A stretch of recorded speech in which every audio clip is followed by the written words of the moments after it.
দেখেন, সব থেকে বড় কথা হচ্ছে আমরা ব্যারিকেড এর পূর্বে অনেক ব্যারিকেড দেখেছি, কিন্তু 300 মিটারের একটা র্যাম্প করেছে। সে র্যাম্পকে কাদের দিয়ে হাঁটিয়েছে বাংলার মানুষ দেখে নিয়েছে।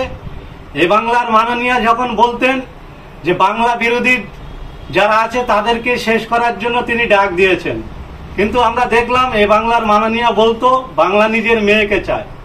অত্যন্ত দুঃখের সঙ্গে বলছি, এ বাংলার মাননীয়ার কাছে বাংলার কোনো প্রার্থী হয়তো গ্রহণযোগ্যতা হয়নি, তাই গুজরাট থেকে লোক এনেছে, শত্রুঘ্ন সিনহার মতন একজন অভিনেতাকে নিয়ে এসছেন। আমরা দেখেছি অন্য জায়গা থেকে আরো একজনকে নিয়ে এসছেন। এই যে বাংলা বিরোধী যারা আছে তাদের তোষণ করার জন্য, তাদেরকে শেষ করার জন্য যিনি বার্তা দেয় তিনি বাংলার বাইরের থেকে নিয়ে আসে। এটাই হচ্ছে তৃণমূল কংগ্রেসের কালচার। এই কালচার বাংলার মানুষ দেখেছে। আমি বিশেষ করে বলবো যে এই দিদি নম্বর ওয়ানের যে রচনা ব্যানার্জি, তিনি কতটা রাজনীতি বোঝে সেটা মাননীয় জানেন। আমরা দেখেছি যখন সন্দেশখালীর মায়েরা তানাদের ইজ্জত তোষণ হয়ে যাওয়ার যখন কথা তুলেছিল, এই মাননীয়াকে আমরা দেখতে পেয়েছিলাম দিদি নম্বর ওয়ানে গিয়ে রচনা ব্যানার্জির সঙ্গে ডান্স করছিল। তাহলে একজন মুখ্যমন্ত্রীর এমনটা কালচার হওয়া উচিত নয়। যখন বলতেন যে এ বাংলা নিজের মেয়েকে চায়, সন্দেশখালীর মায়েরা কিন্তু মেয়ে, বাংলারই মেয়ে, অন্য বহিরাগত দেশের কোনো মায়েরা না। তারা যখন আওয়াজ তুলছিল, আমরা দেখেছিলাম দিদি নম্বর ওয়ানে গিয়ে এই মমতা বন্দ্যোপাধ্যায় সেই স্টেজে নাচছিল, ডান্স করছিল। আজকে দেখতে পেলাম সেই রচনা ব্যানার্জিকে নিয়ে এসে আবার র্যাম্প শো করে তাকে ক্যান্ডিডেট করেছে। রচনা ব্যানার্জি, এই যে মিমি চক্রবর্তী পূর্বে ছিল বা নুসরাত জাহানরা ছিল, যখন মানুষ সমস্যায় পড়েছিল, এই সিএ অ্যাক্ট যেটা গতকালকে লাগু হলো, এই মাননীয়াই বলেছিল তো যে রাজ্যে যদি সিএ অ্যাক্ট হয়, লাগু হয়, মমতা বন্দ্যোপাধ্যায়ের লাশের উপর দিয়ে করতে হবে। বড় বড় ডায়লগ মেরে চলে গিয়েছিল। আমি জিজ্ঞাসা করতে চাই, মমতা ব্যানার্জি কি বেঁচে আছে?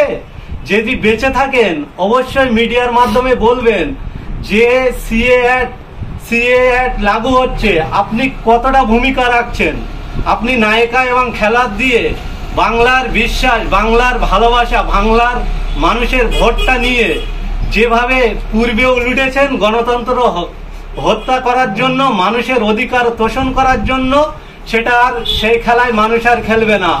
আপনি যে আপনার নেতা দিয়ে খেলা হবে স্লোগান তুলেছিলেন না, তমলুকেরও মানুষরা যোগ্য জবাব দিয়ে দিবে। ওই দেবাংশুর স্লোগান যে খেলা হবে, সেই খেলা হবে নাম করার, তোষণ করার, যে খেলা হবার পরিস্থিতি করেছিল।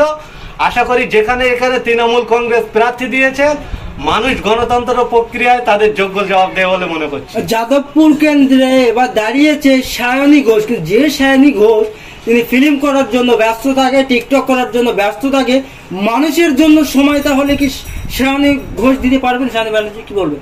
কোন সায়নী ঘোষের কথা বলছেন? পশ্চিমবঙ্গে জানাকে নিয়ে উত্তহাসিস হয় যে সায়নী লাগাও, যাকে বলেছিল সেই সায়নী ঘোষের কথা বলছেন? আমি জানি না উনি দাঁড়িয়েছেন কে।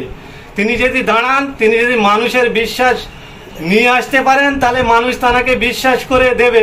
কিন্তু ভাঙড়ের মানুষ বুঝে গেছে, যারা অভিনয় করে, অভিনয়ের জগৎ থেকে যারা এসে মানুষের অধিকার নিয়ে যারা অভিনয় করে, তাদেরকে আর কিন্তু ভাঙড়ের মানুষ নিচ্ছে না, যাদবপুরের মানুষ নিচ্ছে না। যতই মানে স্টেজে এসে গান বলে আর শরীর দেখিয়ে বা অন্যান্য বক্তব্য দেখে মানে হেভিওয়েট হতে চান, ভাঙড়ের মানুষ বুঝে গেছে এবং যাদবপুরের মানুষও বুঝে গেছে।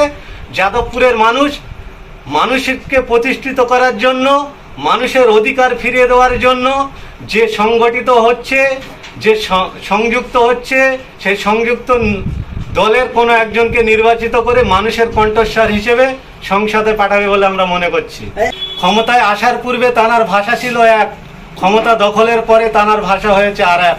তিনি এই তৃণমূল কংগ্রেস দল বলেছিল যে বদলা নয় বদল চায়। বদল হওয়ার পরে মানুষ ভেবেছিল তার অধিকার সে ফিরে পাবে, কিন্তু মানুষ বুঝে গেছে মানুষের অধিকার দিচ্ছে না শাসক দলের কাছে। অনেক সমস্যার জন্য মানুষ থাকতে হয়, মিশে যায়, কিন্তু দিনের শেষে যে রেজাল্টটা আসবে সেটা আমরা মনে করি মানুষের জন্য, গণতন্ত্র প্রক্রিয়ায় মানুষের প্রতিনিধিত্ব করার জন্য তারা দেবে। আপনি যে কথাটা বললেন ইকো পার্ক বা সায়েন্স সিটি বা অন্যান্য জায়গায় মানুষ ঘুরছে, মানুষ কিন্তু পরিস্থিতির চাপে তারা হয়তো আসছে, তারা বুঝে গেছে যে এখানে থাকা তাদের উচিত নয়, তাই তারা বিভিন্ন জায়গায় মনটাকে ফ্রি করার জন্য তারা পার্কে যাচ্ছে।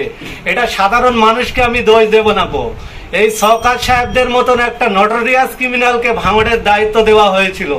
তিনি যেভাবে মানুষের ঘর জেসিবি দিয়ে ভাঙেন, তানার দলের হারমাদদেরকে দিয়ে জলকাল লুট করেন, তানার দলের হারমাদদেরকে দিয়ে লোকের জমি লুট করেন, সেই সব ভয়ে হয়তো তাদের সঙ্গ দিয়ে ভাঙড়ে তানারা এসছেন।